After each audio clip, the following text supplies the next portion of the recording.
What is up, everybody? Today we're going to be taking a look at three markets that I use data for, and that's going to be for Oshawa, Hamilton, and Barrie, Ontario. If you are looking to buy or sell in these particular areas, I highly recommend you definitely take a look at this video, as I provide one of the most thorough breakdowns when it comes to the market numbers throughout the GTA.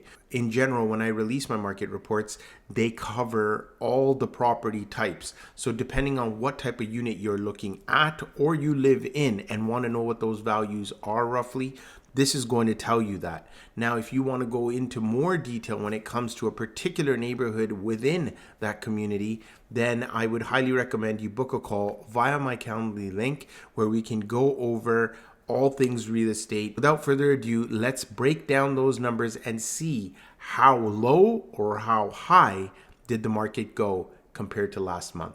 So let's get into those numbers for Hamilton, Ontario. And the first thing we're going to be taking a look at is the number of sales. So pretty much amongst all cities throughout the GTA, the number of sales have actually declined. But what we also noticed is that the sale prices have increased amongst the majority of the primary, secondary, and even tertiary markets. 596 units were sold, and now we've got 1,053 units. So we've got an increase of inventory. That inventory is also going to be helping when it comes to house prices also. So we've been in a very low point where it was a buyer's market. Now the market is very neutral and is probably trending more towards in the hands of the sellers simply because of supply and demand. So we have the amount of inventory available is 1,386 units. So obviously with the new listings, the new inventory that's come onto the market, it has come higher. So that's also going to help potentially with house pricing. You've got now a 2.3 months of supply. There was a point actually where the months of supply was in like the 4-month, 5-month period. That has declined, but yet still inventory supply is higher than where it was last year. The average days on market, we're looking at 26.7. That's down 2.7%. That makes a lot of sense because the market is moving, especially in the Hamilton area. Now we've got the residential average price. So again, I'm not a big fan of the average price. Hamilton Board likes to use that and the benchmark pricing. We'll compare and I'll go into even the median pricing just for stats purposes, but still it's going to give you an idea of what's happening in the direction of the market. We're now at $826,000. Year over year now we are up 3.9%, which is still a positive sign. Again, market has trended upwards. So here you have a benchmark pricing for each property type. So now we've got detached home prices at about $846,000. Semi-detached at $754, row homes $659, and apartments now at $461,000. Surprisingly, apartments are down 3%, but there are a lot of new condominium developments being assigned and pretty much ready for occupancy coming up, and so I actually see those condo numbers continuously going upward. There are some projects that are actually being released in Hamilton right now that are at the $1,000 mark per square foot. So still pretty attractive market, but the prices are going up simply because of the cost of construction. I love this chart because it's basically telling us where the most amount of activity is taking place. And if you look at where the actual median prices are for Hamilton, Ontario, you're going to see that it pretty much is in this range of 600 to 799,000. And that has been the case again from 2022, 23, and 24. And now you're actually seeing the activity that was taking place because of the high prices that had shot up in 2022. And now you can see that what's happened between $800 and $1 million simply because of those home prices are not really there. So the activity was very high in 2022. Not bad actually for 23 and 24. But most of the homes that were touching that $800,000 mark have slid into the $600,000 to $800,000 mark.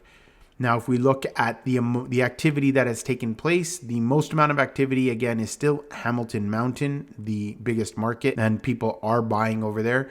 Next, we've got Stony Creek, and then followed by Hamilton Center. So for Hamilton, you can just sort of see exactly where the median price is amongst all the property types is actually $680,000 in Hamilton, Ontario. And you can see how this graph is trending upwards and actually now getting into the range of what had happened in May of 2023. So those are the numbers for Hamilton, Ontario, and we're going to take a look at what has happened in Oshawa, Ontario. So if we look at what has happened amongst all property types in Oshawa, Ontario, the market has actually declined about $10,000 or 1.3%. We're going to actually take a look and see perhaps which markets got affected the most. You can see by this chart the dip, and it's kind of stabilized. Oshawa obviously was way up high, peaking up again in May.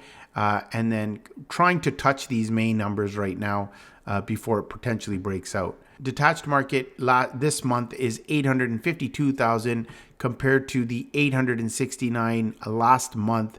That's down $17,000 or almost 2%. The semi-detached market is actually up about $7,500 or approximately 1%. Freeholds in Oshawa now 732,000 as opposed to last month's 797,000. A steep decline, but we'll take a look and see exactly what had happened with the number of sales that took place in freehold towns. Number of sales that took place in Oshawa was only 32 units.